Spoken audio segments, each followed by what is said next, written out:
This video is brought to you by Arizona State Schools for the Deaf and the Blind and the University of Arizona Sarver Heart Center. The Sarver Heart Center is dedicated to providing accessible information and continuing quality education for the community. Hello, my name is Jason Gervais and I am deaf. I am from Phoenix, Arizona, and I have been teaching ASL since 2015 at the University of Arizona and Pima Community College. Knowing chest compression only CPR is an important skill to have because cardiac arrest can happen to anyone, any place, and at any time.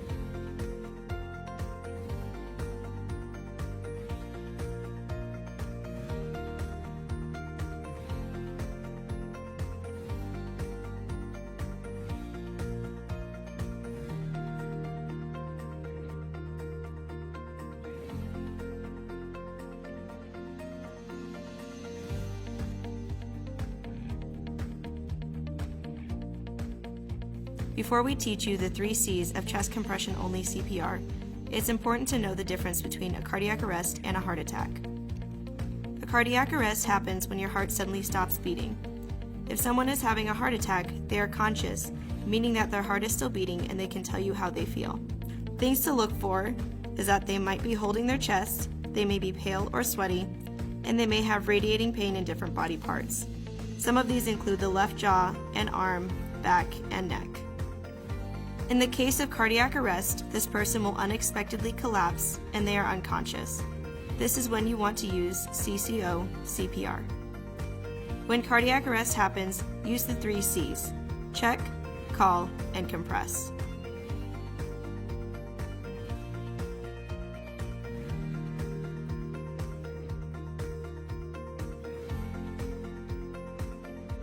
First, check by shaking and shouting. If they do not respond, make a fist and use your knuckles to rub their sternum aggressively. Here we are causing a painful stimulus to see if they can respond to pain. Are you okay? Can you hear me?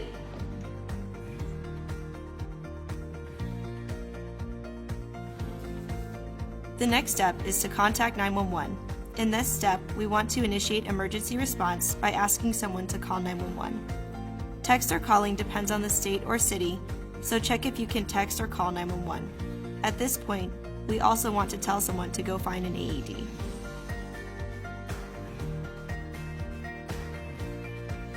You, call 911.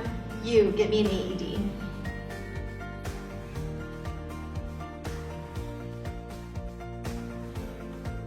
Kneel next to the patient with your knees touching their arms.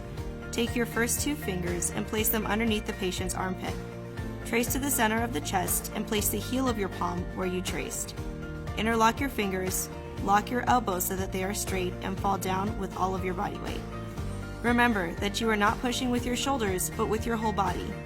Compress and count 1 and 2 and 3 with a maximum of 100 chest compressions for one person.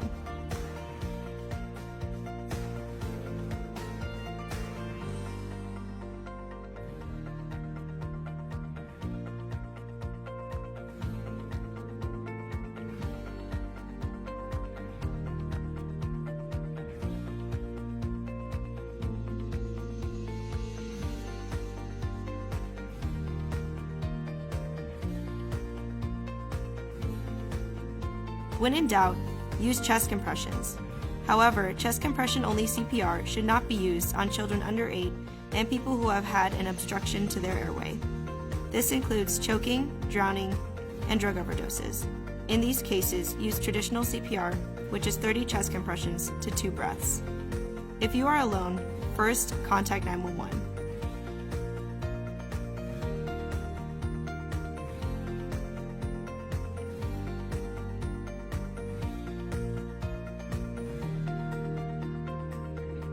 Gasping is not normal breathing, and it isn't a sign that you have brought this person back to life.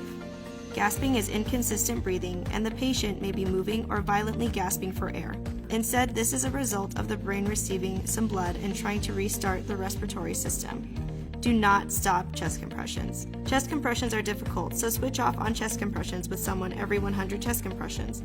Communicate with your partner as they count down from 5 or 3 when you are ready to switch. Do not stop chest compressions until emergency services arrive.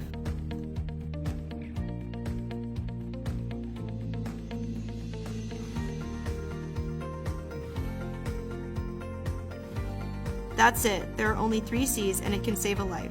Just remember, check, call, and compress. You are protected by the Good Samaritan Law in all 50 states. This means that you are not liable for the consequences that result from your assistance. Remember to always respect your patient, do the best you possibly can, and do not abandon your patient. Your safety is your priority, and if you ever feel that your safety is compromised, leave and call 911. If you would like more information on how to use an AED, please see our next video.